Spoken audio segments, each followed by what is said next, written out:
As night fell over Meadowbrook, the village settled into an uneasy quiet. The once lively streets were now shrouded in darkness, and the atmosphere was tense with anticipation. Eldrick's call for vigilance had sparked a flurry of activity. Young and strong men from the village, including Tariq, gathered at the edge of the village square to discuss their watch plans for the night. Raja, the oldest among them, took charge of the meeting. His weathered face was serious, reflecting the gravity of their task. The group of young men, some nervous and others determined, listened intently. "We need to cover all possible entry points into the village," Raja began, his voice steady. "There are 3 main roads leading into Meadowbrook. One from the north, one from the west, and one from the southwest. We'll place 1 man on each of these roads. That'll give us a chance to spot any approaching figures before they reach the village." Tariq nodded, taking in the plan. "And what about the rest of us?" Raja continued. "The remaining 5 men will be patrolling the streets within the village itself. We'll divide the streets among ourselves to ensure that no part of the village is left unchecked. This way, we'll be able to respond quickly if anything unusual occurs." He glanced around at the group, making sure everyone understood their roles. "Lastly, the rest of us, 4 men, will keep circling the village's outer boundaries. We'll do this in shifts, so no one will be alone for too long. If you see or hear anything suspicious, don't engage directly.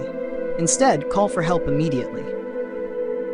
The men nodded, murmuring their agreement. Tariq, along with his fellow watchmen, felt a mix of determination and apprehension.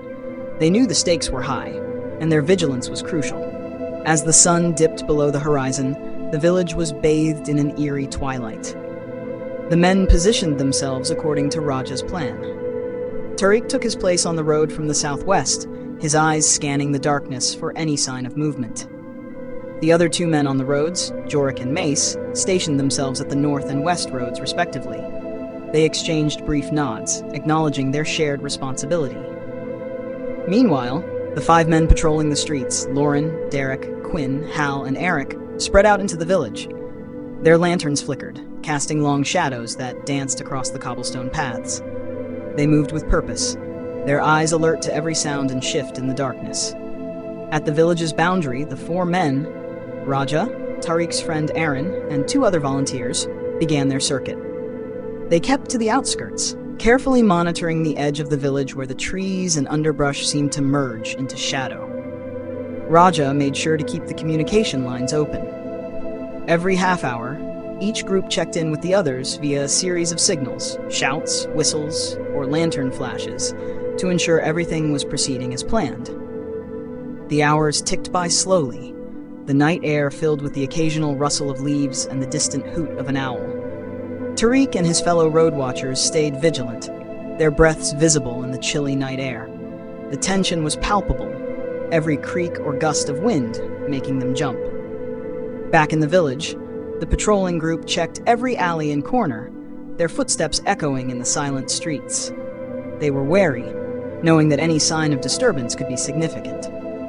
The boundary watchers, constantly moving in their circuits, remained alert for any signs of movement beyond the village limits. As the night wore on, the fatigue began to set in, but the sense of duty kept the men focused. They knew that the safety of the village depended on their unwavering attention. Raja's instructions echoed in their minds. Don't engage. Call for help if anything unusual happens.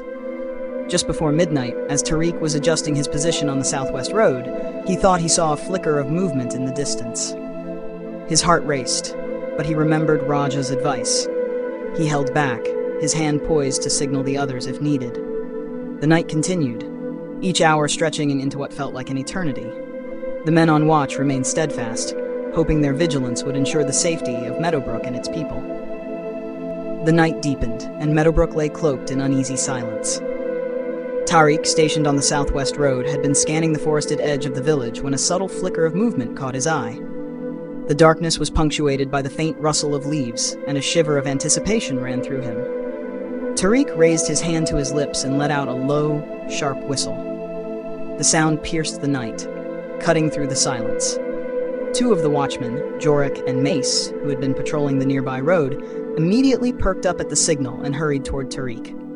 As they approached, The distant figure of a hooded rider emerged from the forest, the rhythmic clopping of hooves echoing in the stillness. The rider's presence was both enigmatic and foreboding, adding to the tension of the night.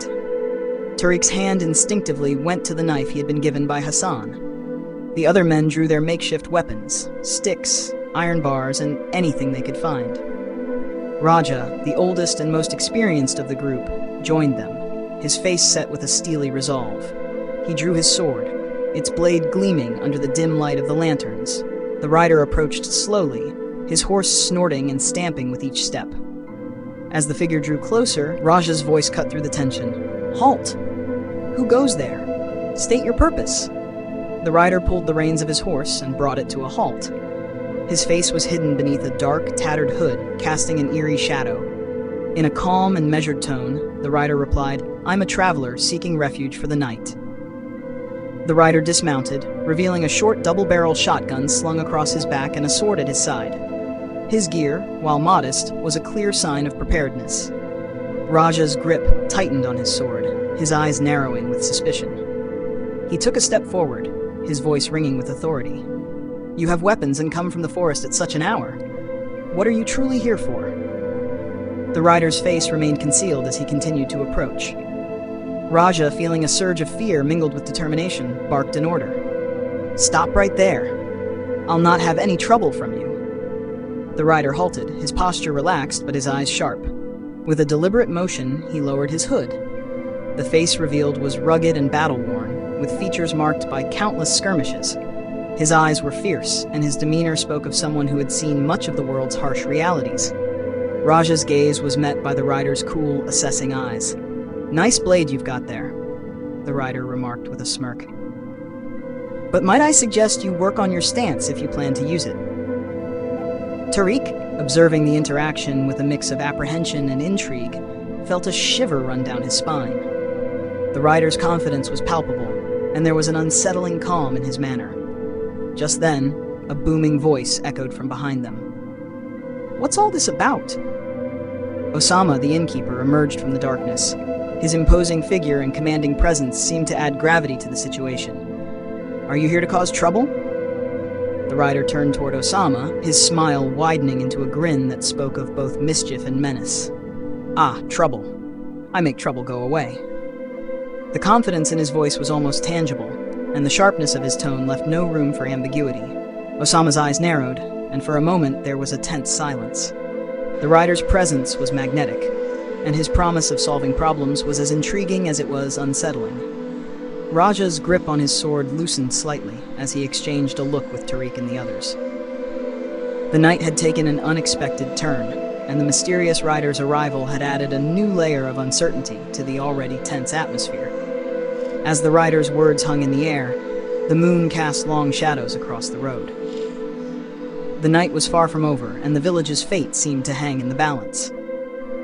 The watchmen continued their vigil, their senses heightened as they prepared for whatever might come next.